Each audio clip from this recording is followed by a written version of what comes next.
We have two kinds of memory. Volatile or primary memory is the first category. When we mean volatile, we mean that when or if we turn off the computer, all the information in this kind of memory would be wiped out. RAM is classified into this category, and most of the time when we say memory, we actually refer to RAM. If we want to refer to hard disk or other storages, you would say the secondary memory or non-volatile. Will information in there won't be wiped out if the computer is turned off. Now, when we say a program, we mean that some instructions or some code, when that application or program is going to be executed or is running, that program is called a process. Now, a running process or a process which is actually a running program, when it wants to get executed, all the codes, all the information in the program would be loaded into the memory.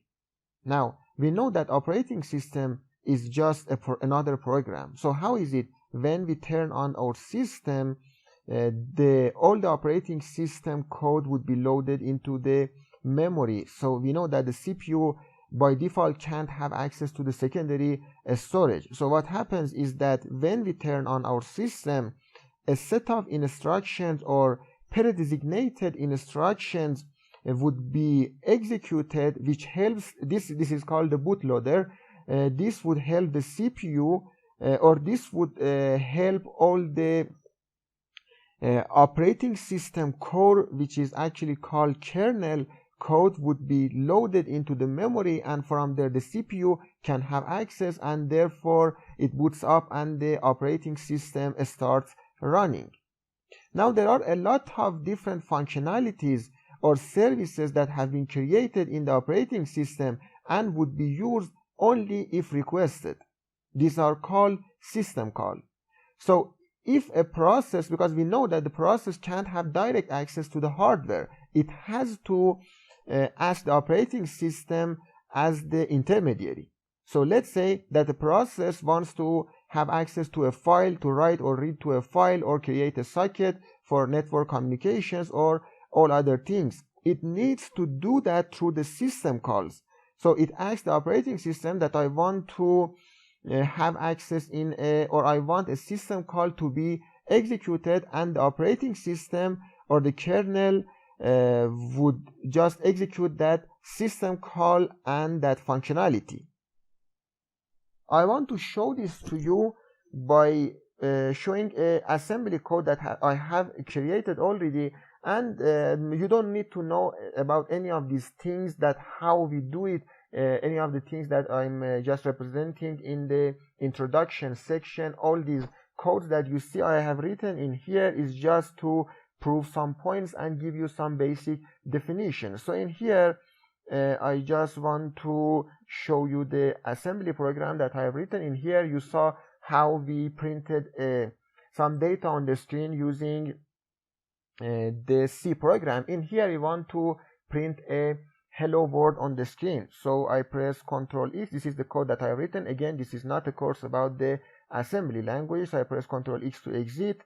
I use the NASM, which is an assembler, to convert the assembly code to the machine code. So I said NASM FL64 mghhello.nasm.o to create an object file, mghhello.o, and in here we link it by saying again, using the object file, create an executable, and now we just run the executable. Now when I hit enter, you see the hello world. Again, you don't need to know about these things. I just wanted to tell you how we printed some hello world in the screen. And if you notice, it's just a couple of instructions. We know that we said in assembly every line of code is equivalent to one line of code in the machine language. So how is it that using just a couple of instructions we were able to print something on the screen, even though you know that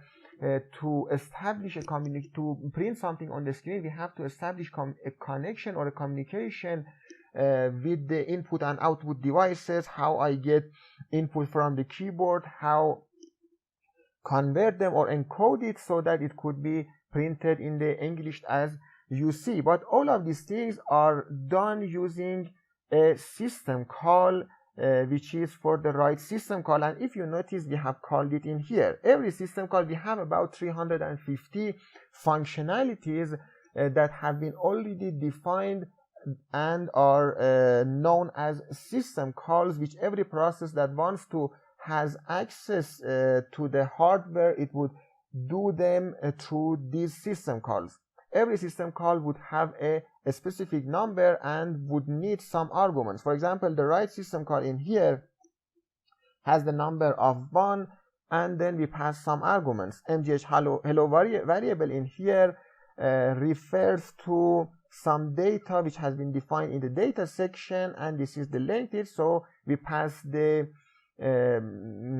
address of the string that we want to print out on the screen and also the length, and then we just call the system call and we see the result on the screen. Now if you want to see all the system calls, I just press Ctrl Shift and T and we search for a file called unistd_64 .h, I think. Now we hit enter and this is the file that we have. So if I say nano in here, some of these system calls have been defined. So I just paste it in here and hit enter. As you see, these are all the numbers of all system calls. For example, write has the number of 1. So in here, when we say system call, some request from this process would be sent to the kernel. It looks at the RAX register, it sees 1, and it knows to load the write system call in the memory and pass the arguments in here. So we have all these system calls and the related number which we could use. So if sometimes you see that the instructions are less than they should be, we are actually using some hard-coded stuff that are called system call, like for example, something like this happened in the previous lecture. When we use something, the printf function, the printf was actually defined in other headers. So when we want to use and actually other headers that have defined the printf would use these system calls in here. So for example, if I press Ctrl Shift and T and the program that we created earlier, which was print test, I want to see that how many or all the system calls that are happening when this file gets executed. So I just say print test in here and hit enter. Now if you look, these are all the system calls that happen when we run our program.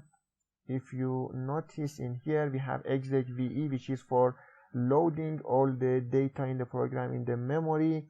We have mmap, which is for assigning memory to the programs, and we have write in here, which is for writing data on the screen.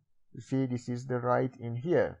So again, as I said, the purpose of these lectures in the introduction section was to give you some definitions that how that what the programming languages are in general, how do they get executed, why they have been created in general, and their relation, some concepts about how the programs are getting executed, some kind of different kinds of memories, the operating system, and system call. But if you don't understand them, don't worry.